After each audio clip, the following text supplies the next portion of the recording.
Bakit nga ba nakabukas ang kahon na kinalalagyan ng final finger nitong si Sukuna? Na-witness natin na sa final chapter ay para bang ito ay ang cycle na nangyari sa pinakaunang chapter din na pinangalanan ng Ryomen Sukuna. However, the difference is that natagpuan yon ng mga kaklase ni Yuji sa isang shed nang nakatago ng maayos at nakasil pa nga habang nababalutan ng para bang isang cursed tool na papel. But on the final panel ng chapter 271 ay nakita natin na hindi lamang nakabukas ang kinalalagyan na kahon ng finger, kung hindi, slightly nakabukas din ang mismong shed na dahilan kung bakit nasisinagan pa nga ng araw ang finger ni Sukuna. Now what does that imply? Ano nga bang ibig sabihin at ang kahulugan ng huling panel na yun ng chapter 271? The mere fact na sinabi nitong si Yuji na ginagamit nila ngayon ang natirang finger na yon ni Sukuna as a protective talisman ay nagbibigay na ng sapat na patunay na meron pa talagang amount ng cursed energy na nakabalot sa finger na yon ni Sukuna. Enough cursed energy para itaboy hindi lamang ang mga low grade na cursed spirit kung hindi ang mga special grade pa. The only reason kung bakit hindi nagawa nitong si Sukuna na makalipat sa natitirang finger na yon ay dahil nga sa Senevere o pinutol ng curse technique ni Nobara na ang resonance ang connection ng soul niya papunta sa natitirang finger na yon. Pero kung totoo ngang pumunta si Sukuna at itong si Uraume sa North, nangangahulugan lamang na magbabalik sila as a different being.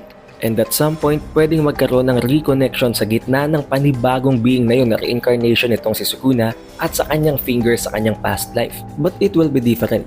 Makikita natin ang panibagong bersyon nitong si Sukuna at hindi ang bersyon niya na tinatawag natin King of Curses.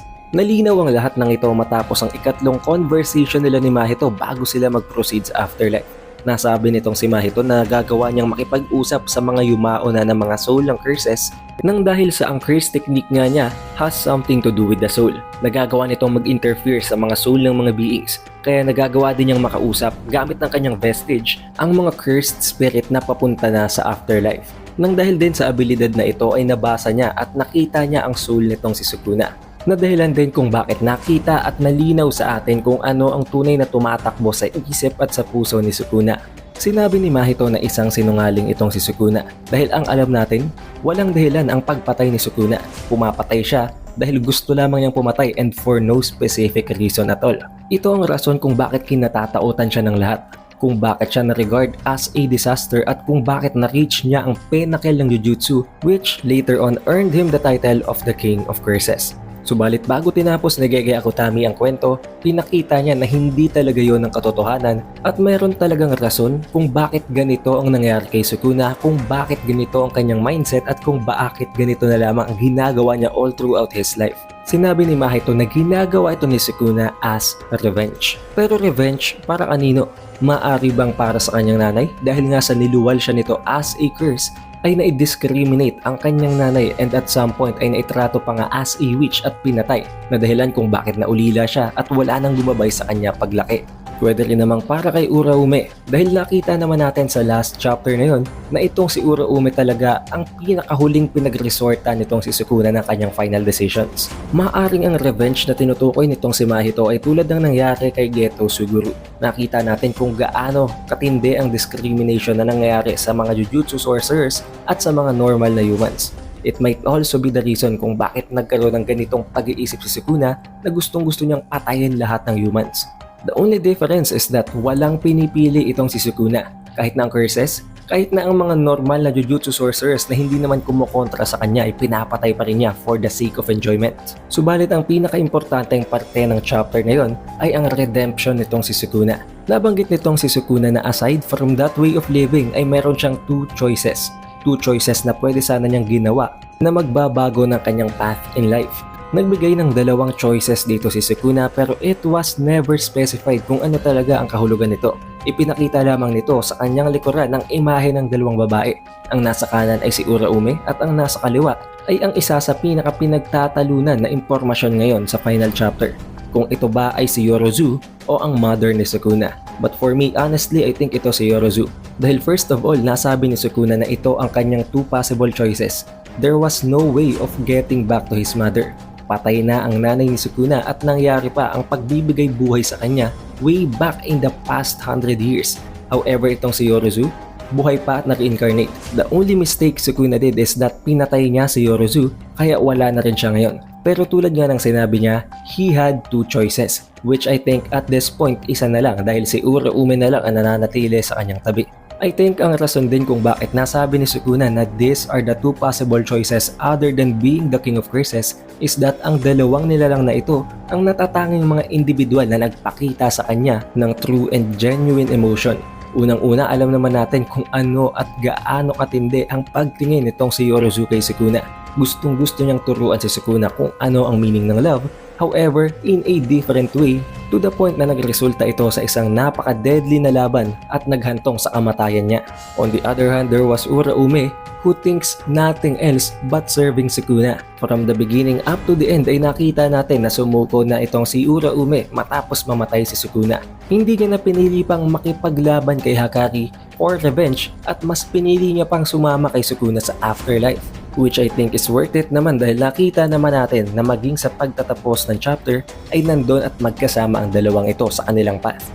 But don't be confused guys, huwag kayong malilito. This was never a boy-to-girl or girl-to-boy lover relationship. This is more of a father-to-daughter relationship. At nabanggit pa nga dito ni Sukuna na kung magkakaroon siya ng ikalawang tsansa para mabuhay ay babaguhin niya na ang kanyang way of living. Na dahilan naman kung bakit nagalit itong si Mahito dahil nakita at na-witness niya kung paano mabreak ang karakter nitong si Sukuna. Pero dito din natin nakita at nalinaw na talagang magkaiba si Mahito at si Sukuna. Sukuna was never a curse to begin with. Nabuhay siya bilang isang normal na tao bago siya isilang.